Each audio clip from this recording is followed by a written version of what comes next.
नमस्कार, स्वागत है आपका केशो टाइम्स में। मैं हूं आपके साथ स्वाति सिंह। चलिए बढ़ते हैं अब खबरों की ओर।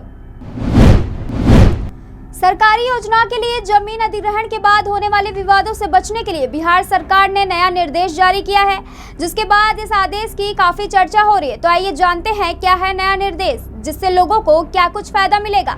इस निर्देश के अनुसार अब जमीन की प्रकृति का निर्धारण वर्तमान स्थिति के आधार पर किया जाएगा, न कि 100 साल पुराने खतियान के आधार पर। इसके अलावा अधिग्रहित जमीन की फोटोग्राफी और वीडियोग्राफी भी कराई जाएगी। विभाग के अपर मुख्य सचिव दीपक कुमार सिंह ने सभी प्रमंडलीय आयुक्त और अधिकारियों को पत्र लिखकर कहा कि नए दिशा निर्देश के आधार पर भविष्य में जमीन अधिग्रहण की कार्यवाही करें। पत्र के मुताबिक जमीन की प्रकृति के आधार पर मुआवजे का निर्धारण किया जाता है। आमतौर पर जमीन की प्रकृति खतियान के आधार पर तय की जाती है। खतियान 100 वर्ष से भी अधिक पुराना है, उस आधार पर जमीन का प्रकृति निर्धारण उचित नहीं होगा।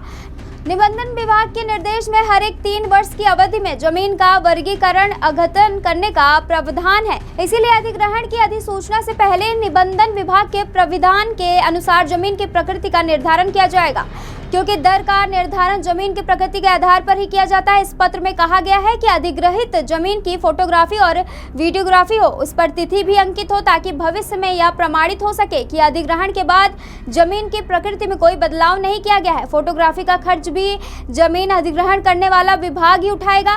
पत्र में कहा गया है कि अधिग्रहण जमीन का रिकॉर्ड 2 महीने के भीतर दुरुस्त कर लिया जाए। जमीन की दर को लेकर होने वाले विवाद को समाप्त करने का समाधान भी दिशा निर्देश में बताया गया है।